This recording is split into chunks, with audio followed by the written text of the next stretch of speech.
할렐루야. 네, 오늘 수요예배 올라오신 여러분 주님의 이름으로 환영하고 축복합니다. 그리고 또 각 처소에서 영상으로 예배드리는 모든 분들 위에도 주님의 임재가 함께하기를 간절히 소망합니다. 우리 서로 인사하겠습니다. 3일 동안 평안하셨습니까? 3일 동안 평안하셨습니까? 네. 모세의 인도로 애굽에서 나온 이스라엘 백성들은 몇 달 가지 않아 적과 꿀이 흐르는 가나안 땅이 지척에 보이는 바란 광야, 그곳의 이름은 가데스 바네아인데 그곳에 도착하게 되었습니다.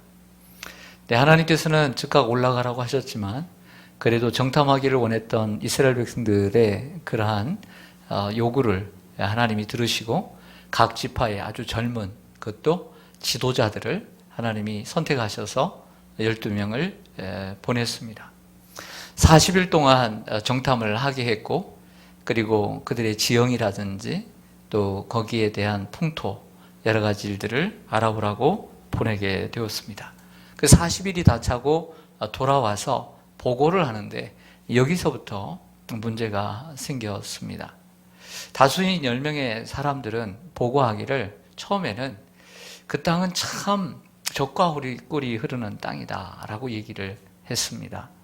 또한 거기는 살기 좋은 땅이고 그 과일을 보여주면서 과일이 이렇게나 크다라고까지 보여주었습니다. 하지만 그곳에 사는 우리들이 싸워야 되는 가나안 사람들은 키가 장대하고 그리고 아낙 자손들이 살고 있어서 우리는 그들과 싸워서는 감히 감당할 수가 없고 대적이 될 수 없다라고 얘기를 합니다. 그래서 우리는 그들 앞에서 얼마나 큰지 우리는 메뚜기와 같다라고 얘기를 합니다.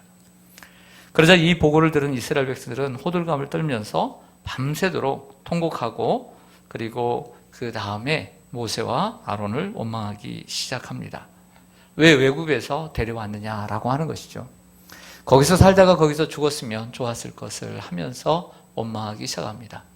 그러자 남은 소수인 여호수아와 갈렙 이 두 사람이 옷을 찢고 또 거기에 대한 자기들의 생각을 이야기합니다. 그 땅은 심히 아름다운 땅이라.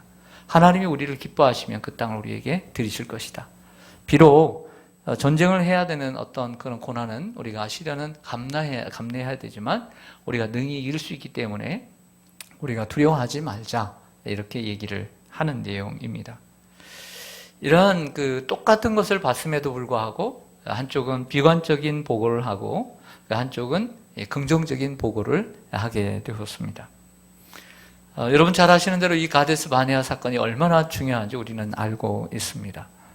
사도 모세가 이제 모압 평지에서 마지막 신명기를 다시 한번 시작할 때 그 1장에 보면 항상 먼저 얘기하는 것이 가데스 바네아 사건이었습니다. 그만큼 중요한 사건이 광야 40년의 사건 가운데 가장 중요한 사건 가운데 하나가 가데스 바네아의 이 정탐꾼의 사건임을 우리는 알 수 있습니다. 안타깝게도 이 일로 인해서 결국에는 하나님이 진노하시고 40일을 하루를 1년으로 환산을 해서 바로 들어갈 수 있는 그 땅에 40년 동안 유리 방황하게 되었고 그 여호수아와 갈렙을 제외하고는 모든 사람들이 가나안 땅에 들어가지 못하게 되는 이러한 진노를 받게 됩니다. 이것이 오늘 민수기 14장의 내용입니다. 우리는 이 본문 속에서 우리 생각의 차이라는 것을 좀 갖게 됩니다. 똑같은 것을 보았습니다. 똑같은 사람을 보았고 똑같은 환경을 보았습니다. 그런데 이들의 보고는 너무나 달랐다라고 하는 것이죠. 우리가 살아가면서 잘 알고 있습니다. 수많은 사람들이 살지만 생각의 차이가 얼마나 큰가를 우리는 알고 있습니다.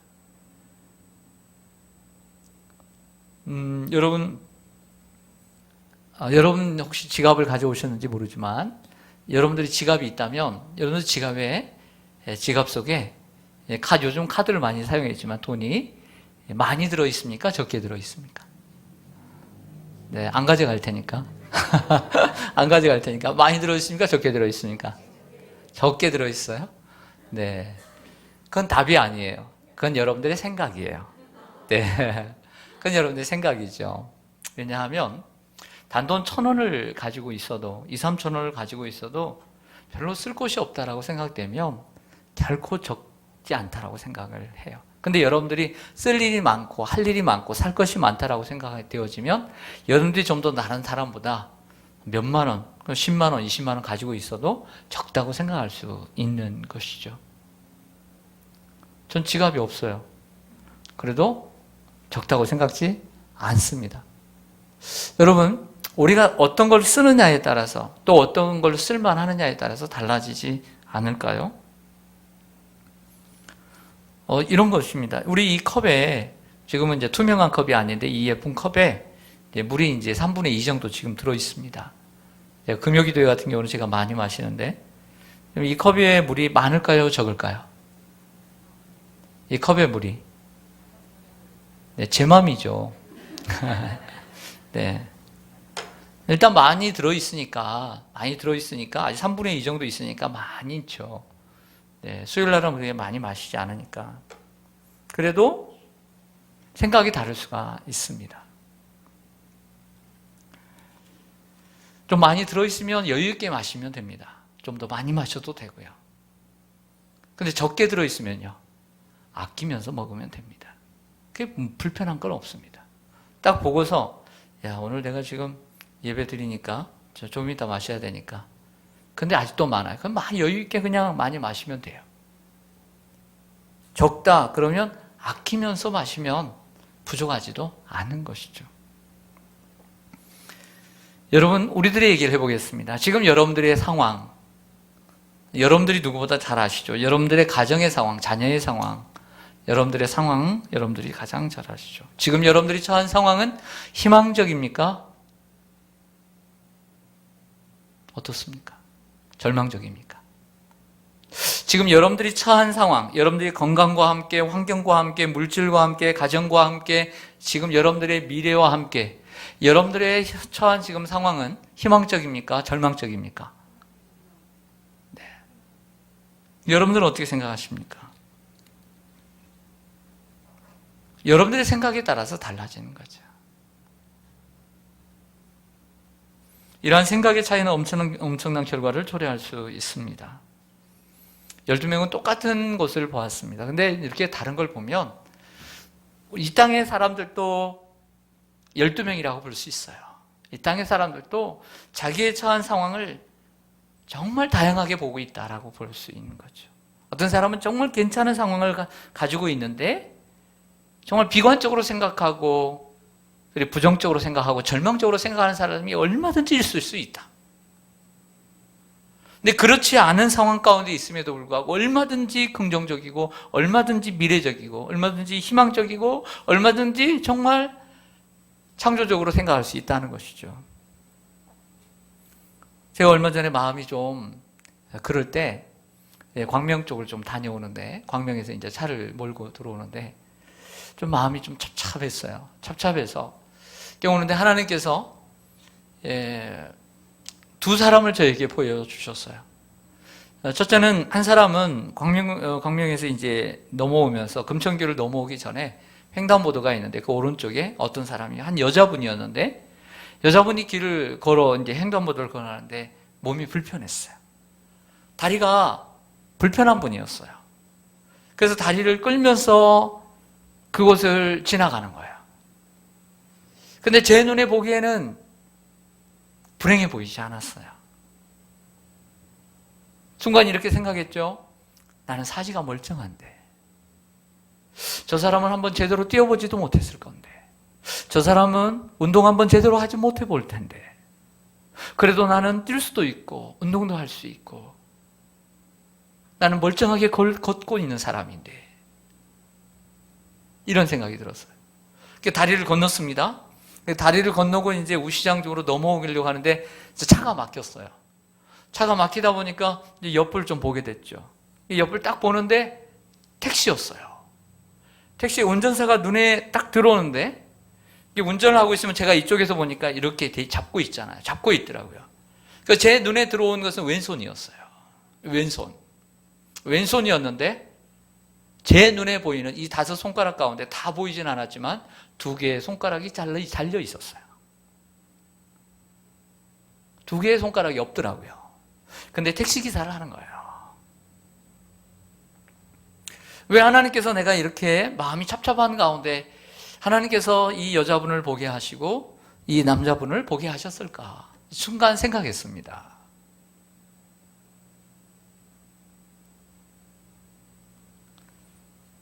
여러분은 건강하십니까? 아니면 건강하지 않습니까?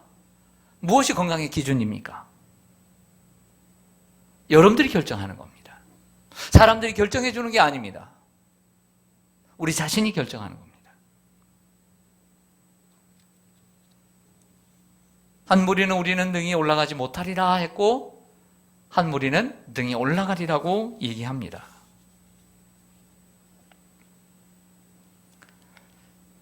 자, 그들이 원망하는 이유, 또 이 보고를 듣고 백성들이, 문제는 그것을 직접 보고 온 사람뿐만 아니라 그것의 보고를 들은 이 이스라엘 백성들의 반응이 더 중요한 문제가 되었습니다. 이슈가 되었습니다.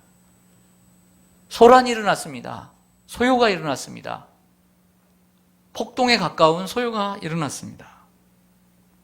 그들이 왜 원망을 했을까요? 1절을 좀 보시겠습니다. 1절을 보시죠. 민수기 14장 1절을 보시면 온 회중이 소리를 높여 부르짖으며 백성이 밤새도록 통곡하였더라. 대단합니다. 이스라엘 백성들이 일단은 소리를 높여 부르짖었습니다. 근데 이 소리를 높여 부르짖음이 밤새도록 계속되었습니다. 마치 누구 죽은 것처럼 통곡하였습니다. 요즘 누가 죽어도 밤새도록 통곡합니까? 근데 이렇게 통곡한 이유가 무엇일까라는 생각을 해봅니다. 여러분들도 같이 좀 공감해 주시고 생각해 보세요. 하나님께서 이스라엘 백성들을 애굽에서 이끌어내셨습니다. 10가지의 재앙을 통해서 하나님의 능력 보여주셨고 홍해를 건넜고 그리고 만나를 먹이시고 그리고 탐욕스러운 그들에게 메추라기를 주셔서 쌓이게 해서 이 사이에 끼어서 죽게 했습니다. 하나님이 함께 하시고 하나님이 또 가나안 땅을 주시겠다고 약속했습니다.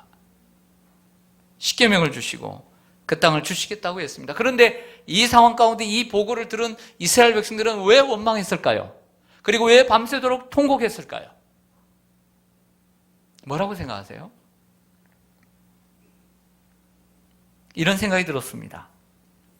그들이 원망한 이유는 하나님의 말씀을 믿지 않았기 때문입니다. 하나님의 말씀을 붙잡지 않았기 때문입니다. 하나님은 뭐라고 말씀하셨냐면 그들을 이끌어내시면 어딘가를 자기 집을 주셔야 될 텐데 그것이 가나안 땅이었습니다. 가나안 땅을 주시겠다고 했습니다. 하나님의 말씀은 온데간데 없습니다. 이렇게까지 생각을 해왔습니다. 자, 그렇게 보고할 수 있습니다. 생각이니까. 이 10사람의 생각이 그럴 수 있어요. 그것까지 만류하고 싶지는 않습니다. 뭐 생각이 그렇다는데 어떻게 합니까? 그걸 막을 도리가 없죠. 그런데 한번 이렇게 생각해 보십시다. 그렇게 키가 큰 아낙 자손들이, 가나안 사람들이 지금 무기도 없고 아무 병거도 없는 이스라엘 백성들 쳐들어왔습니까? 그 소식을 듣고 그 무기를 들고 쳐들어왔습니까? 죽이려고 왔습니까? 안 왔다는 거죠. 일어나지도 않는 일입니다. 벌어지지도 않았습니다.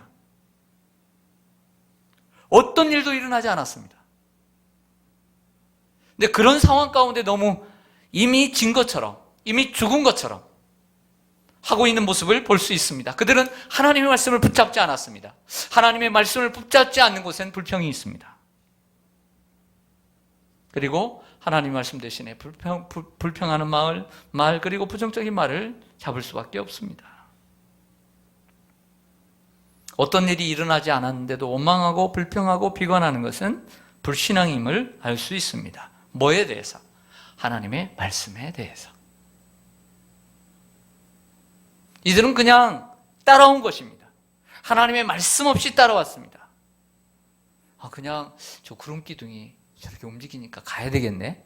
그냥 모르고 가는 거죠. 이것을 통해서 우리들에게 가르쳐주는 것은 그리스도인들은 하나님의 말씀을 붙잡고 가는 사람들이다. 우리가 이 함정에 빠져서는 안 돼요. 내가 원하는 환경이 되지 않아도, 내가 바라는 환경이 되지 않아도 우리는 하나님의 말씀을 붙잡고 가는 사람들이다. 우리가 하나님의 말씀을 제대로 붙잡았느냐 붙잡지 않았느냐는 이러한 현상이 나타나면 금세 알 수 있다라고 하는 것이죠. 2절을 보시겠습니다. 이스라엘 자손이 다 모세와 아론을 원망하며 온 회중이 그들에게 이르되 우리가 애굽 땅에서 죽었거나 이 광야에서 죽었으면 좋았을 것을. 이스라엘 백성들의 원망은 첫 번째로 누구를 향하고 있냐면 모세와 아론을 향하게 됨을 알 수 있습니다. 즉 지도자에게 원망과 불평이 가고 있습니다. 오늘날도 마찬가지입니다. 코로나가 초기에 잘 잡혀서 망정이지, 만약에 이렇게 가정을 해봅시다. 중국에서 넘어와서 우리나라의 이제 대구에서 신천지를 중심으로 6천여 명이 걸렸는데, 확진이 됐는데, 만약에 우리나라가 초기에 잡지 못하고 저 유럽처럼 정말 확산되고 더 많은 일들이 벌어졌다면 사람들이 누구부터 원망할까요? 네? 네, 그렇죠. 정부죠. 지도자죠. 근데 어때요? 초기 진압 대응을 잘하니까 어때요? 지도자를 높이는 거죠.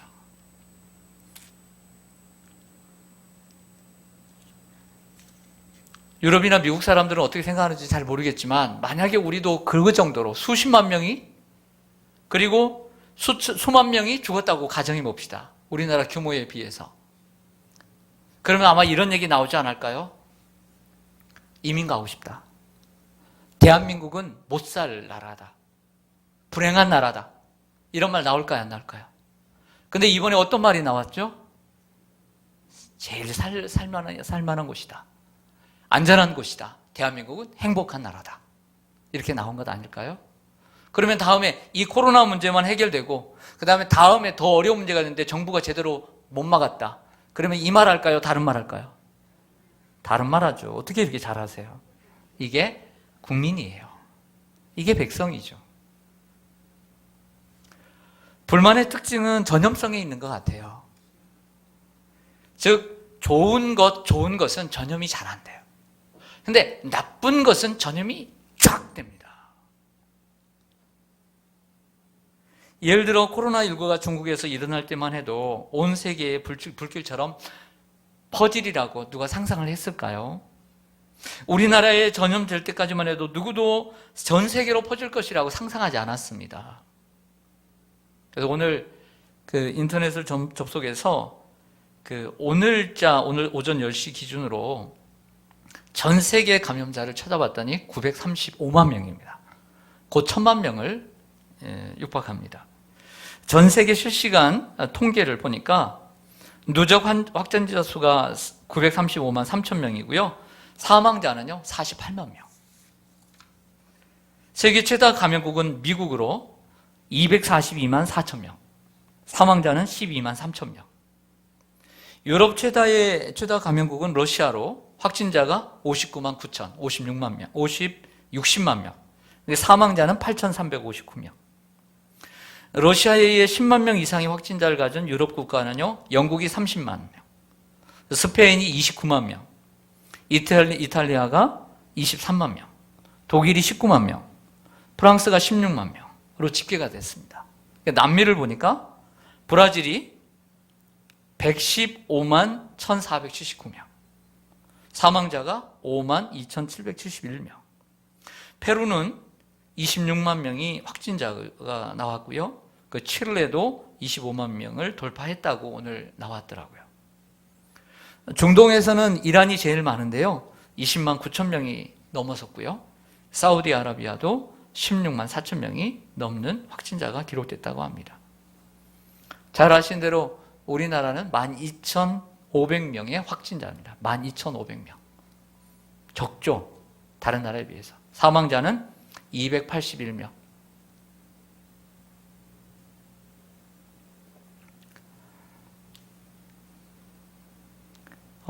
다시 2절에서 이스라엘 지도자에게 원망한 내용을 한번 보겠습니다. 뭘 원망했는지 2절 한번 눈으로 한번 봐보시죠.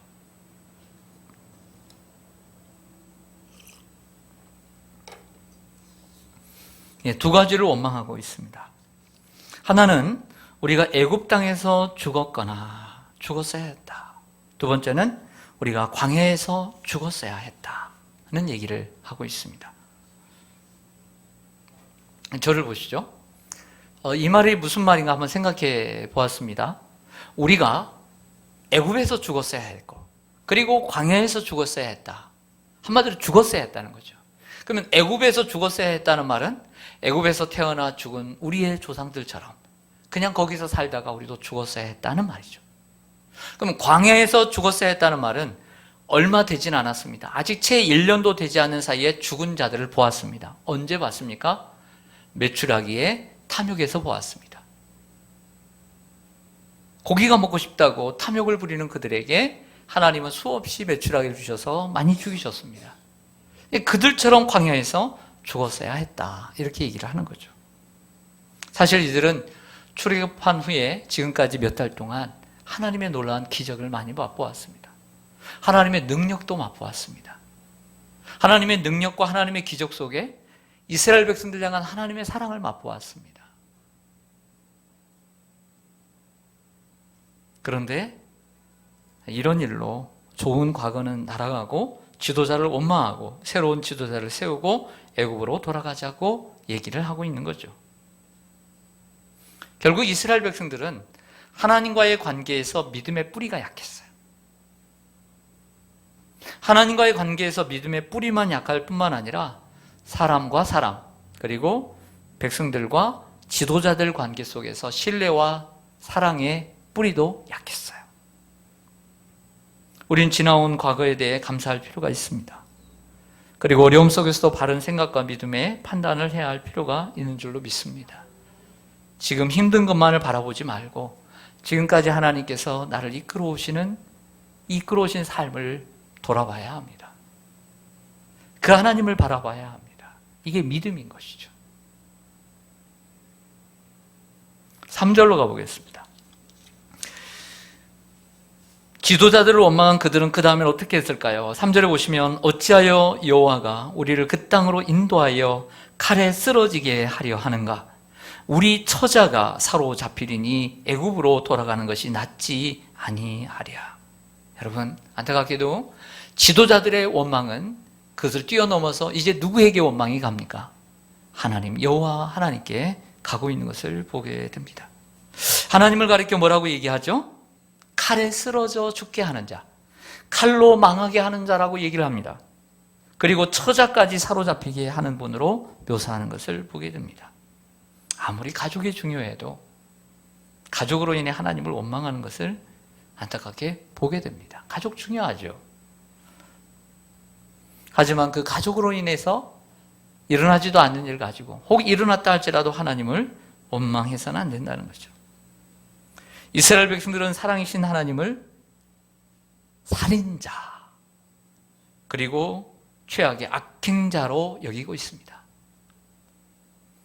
하나님은 우리의 구원자시고, 하나님 우리의 인도자시고, 하나님 우리의 사랑하시고 우리를 긍휼히 여기시는 분인데, 이 일로 인해서, 일어나지도 않는 일을 위해서, 그리고 사람들의 이 말로 인해서 하나님을 살인자, 칼로 죽이려고 하는 자, 처자를 사로잡히게 하는 자로 만드는 행악을 벌이고 있는 것이죠. 이는 이스라엘이 연약한 부분이 있는 부분도 있지만 마귀의 전략이라고 할 수밖에 없습니다. 마귀는 사람들의 마음을 격동시켜 하나님에 대하여 잘못된 생각을 갖도록 부추기고 지도자들을 원망함으로 멸망의 길로 인도하고 있는 것임을 보게 됩니다. 우리는 마귀의 전략을 잘 알아야 돼요. 네. 지도자를 원망하게 하고 하나님에 대하여 잘못된 생각을 갖도록 하는 것이죠. 자, 여기서 이제 대처해 나가는 모습을 보겠습니다. 문제가 일단 생겼습니다. 어쩌든지 간에 이랬든 저랬든 문제가 생겼습니다. 소요가 생겼습니다. 난리가 났습니다. 폭동이 일어났습니다. 어떻게 해결해 가야 될까요?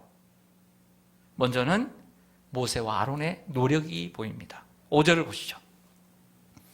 5절을 보면 모세와 아론이 이스라엘 자손의 온 회중 앞에서 엎드린지라, 이 구절이 나옵니다. 모세와 아론 이 지도자들이 원망을 들으면서 이들이 했던 행동을 성경은 딱 하나를 얘기합니다. 그들 앞에 엎드렸다라고 얘기를 합니다. 이런 생각을 해봅니다. 모세와 아론의 마음이 어땠을까? 모세와 아론의 마음이 어땠을까? 원망을 계속 들었습니다. 아마 모세와 아론은 마음에 큰 상처와 타격을 받았을 것입니다. 그리고 사람들에 대한 실망이 컸을 것입니다. 그들은 온 회중 앞에서 엎드렸다고 기록합니다. 이게 엎드렸다는 게 뭘까요, 여러분? 한번 생각해 보겠습니다. 엎드렸다는 것을 우리 나름대로 해석해 볼 수 없잖아요. 해석할 수밖에 없잖아요. 엎드린 게 뭘까? 첫 번째는 이렇게 생각해 보았습니다. 이들이 그들 앞에서 엎드렸다는 것은 이 문제를 그들 앞에서 엎드렸다라고 되어 있지만 하나님께 맡길 수밖에 없었다. 하나님의 절대적인 도우심이 필요했음을 보여주고 있는 것이 아닐까. 그 겸손하게 하나님 앞에 엎드려 기도하는 모습을 보였다라고 생각합니다. 우리가 어려울 때 정말 절대적으로 하나님 앞에 기도할 수밖에 없을 때가 있습니다. 두 번째는 백성들이 지금까지 받은 은혜를 내던져버리고 어처구니 없는 처신을 하는 것을 보고 너무 놀라서 너무 황당해서 그들 앞에 엎드릴 수밖에 없었다라고 생각이 듭니다. 세 번째는 이러한 불평과 소유를 중지할 것을 진지하게 호소하는 태도를 보였을 것이다. 제발 이 소요를 그치게 해달라고 정중하게 그들 앞에서 겸손하게 그리고 진지하게 무릎을 꿇고 제발 진정해달라고 제발 조용해달라고 더 이상 나가지 말라고 하는 표현은 아니었을까라는 해석을 하게 됩니다. 모세와 아론은 그들 나름대로 그들이 할 수 있는 소임을 다 하지 않았나라는 생각을 하게 됩니다. 그 다음 두 번째로 함께 정탐을 갔던 갈렙과 여호수아의 노력이 나옵니다. 한번 6절을 한번 보시죠. 그 땅을 정탐한 자 중 눈의 아들 여호수아와 여분의 아들 갈렙이 자기들의 옷을 찢었다라고 얘기를 합니다. 모세와 아론은 땅에 엎드렸는데 이 젊은 여호수아와 갈렙은 옷을 찢었다. 우리가 일반적으로 이스라엘 백성들이 옷을 찢었다는 것은 너무 슬퍼서 마치 욥이 그 자녀들의 소식을 듣고 너무 슬퍼서 머리를 밀고 옷을 찢고 그리고 재에 앉아 있었던 것처럼 너무 슬퍼서 아파서 찢었다라고 보지만 오늘 여기에 옷은 그렇지 않습니다. 여기서는 거룩한 분노와 그리고 하나님의 진노에 대한 거룩한 두려움으로 의복을 찢었다라고 해석할 수 있습니다. 너무 슬퍼서가 아니에요. 거룩한 분노 속에서 하나님에 대한 두려움 속에서 의복을 찢었다라고 해석이 가능합니다. 그리고 이들은 어느 정도 누구보다도 아픔을 공감할 수밖에 없었습니다. 왜냐하면 내노라 하는 젊은 리더들인데 그 가운데 한 멤버였기 때문입니다. 같이 똑같이 가서 밥을 먹고 똑같이 숨고 똑같이 보고 온 사람들이기 때문에 똑같이 보고 온 사람들이 어떻게 어느 정도 책임을 느꼈다라고 봅니다. 좀 더 얘기를 할 걸. 좀 더 대화를 해서 그냥 자기 생각만 얘기하는 것이 아니라 좀 더 얘기를 할 걸. 그리고 같은 것을 보고 왔는데 어떻게 저렇게 얘기할 수 있었지 하면서 같은 마음으로 아파하지 않았을까. 그런 책임감을 느꼈을 거라고 봅니다. 여호수아와 갈렙의 발언은 너무나 아름답고 감동적이죠. 한번 7절에서 9절 한번 보실까요? 너무나 잘 아는 부분이지만 그래도 한번 제가 한번 읽어드리겠습니다. 이스라엘 자손의 온 회중에게 말하여 이르되 우리가 두루 다니며 정탐한 땅은 심히 아름다운 땅이라. 여호와께서 우리를 기뻐하시면 우리를 그 땅으로 인도하여 들이시고 그 땅을 우리에게 주시리라. 이는 과연 적과 꿀이 흐르는 땅이니라. 다만 여호와를 거역하지는 말라. 또 그 땅 백성을 두려워하지 말라. 그들은 우리의 먹이라. 그들의 보호자는 그들에게서 떠났고 여호와는 우리와 함께 하시느니라. 그들을 두려워하지 말라. 여기까지입니다. 이 세 절이 여호수아와 갈렙. 저는 이런 생각을 합니다.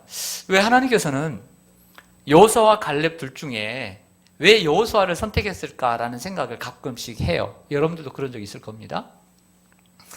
근데 제가 갈렙은 잘 모르지만 제가 여호수아도 잘 모르죠. 안 만나봤으니까. 그런데 갈렙은 나중에 이 민수기 14장에 나오지만 여호수아 14장에 다시 등장하잖아요. 여호수아 14장 45년 후에 85세가 되어서 등장을 합니다. 그런데 이 갈렙의 스피치를 보면 괄괄해요. 그러니까 관우와 장비 같아요. 스타일이. 근데 여호수아는 유비 같아요. 그러니까 싸움만 잘하는 게 아니라 덕을 갖춘 사람으로 보여요. 사람들을 좀 더 이해할 수 있고 갈렙보다는. 그래서 베드로 곁에서 40년 동안이나 그 손에 물을 부으면서 수종을 들을 정도로 인내심이 있고 남을 섬길 수 있는 그런 어떤 기본 자세가 여호수아는 돼 있었기 때문이 아닌가. 뭐 이것이 낫다, 저것이 낫다라는 표현이 아니라 각자의 개성이 있었다라고 하는 것이죠. 세 가지로 나누면 이렇습니다. 7절을 보면 자신들이 정탐하고 온 땅은 심히 아름다운 땅이다라는 얘기를 하고 있는 거죠. 현실적으로 이야기하는 것을 보게 됩니다. 그냥 내가 보고 온 것만을 얘기하면 되는 거죠. 근데 이 10명의 사람들은 너무 자기의 생각들을 가미시켰어요. 분명히 그 전에 보낼 때 뭘 보고 오고 뭘 보고 오고 뭘 보고 오라고 했지 해석하고 오라고 하지 않았거든요.